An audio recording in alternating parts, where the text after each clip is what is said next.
নমস্কার বন্ধুরা, আজকে দুপুরে কুমড়ো ভাজা হবে। এমনি একটু কুচি করে কেটে দিয়ে পরিষ্কার করে এখানে কাঁচামরিচ কেটে দিয়েছি, হালকা লবণ।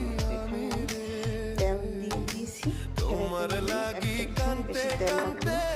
আমি এখানে পিঁয়াজটা ভাজা দিয়েছি, পিঁয়াজটা ভাজা হবে, তারপর কুমড়োটা দিতে হবে। পিঁয়াজটা হালকা একটু ভেজে নিলাম, পিঁয়াজ ভাজা হয়ে গেছে, হালকা দেখলে ভালো লাগে না। কুমড়োর সাথে ভাজা হবে, ভাজা হয়ে যাবে। কুমড়োটা দিয়ে দিলাম,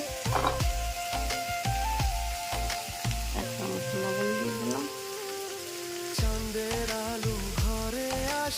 হলুদ দিলাম, আর তেমন কিছু কুমড়ো ভাজা লাগবে না। আমি ঢাকা দিয়ে ঢেকে দিলেই কুমড়ো ভাজা হয়ে যাবে। নামানোর আগে একটু চিনি দিলাম, ঢাকনা তুলে দিলাম।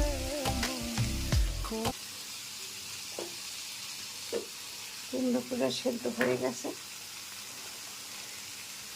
এক চামচ চিনি দিয়ে নামিয়ে নিলে কুমড়ো ভাজা তৈরি হয়ে যাবে। এরকম কুচি করে কুমড়ো একটু পেঁয়াজ দিয়ে হালকা মশলা দিয়ে ভেজে খেয়ে দেখবেন, খেতে খুব দুর্দান্ত স্বাদ হয়।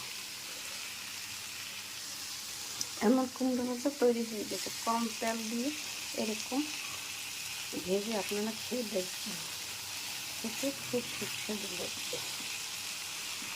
আমার কুমড়ো ভাজা তৈরি হয়ে গেছে। দেখুন, দেখতে কত সুন্দর হয়েছে, খেতে খুব দুর্দান্ত স্বাদ লাগবে। এমন চ্যানেলটিকে লাইক কমেন্ট শেয়ার করে পাশে থাকবেন। আমার ভিডিও ভালো লাগলে লাইক কমেন্ট শেয়ার দিয়ে পাশে থাকবেন। থ্যাংক ইউ, ধন্যবাদ।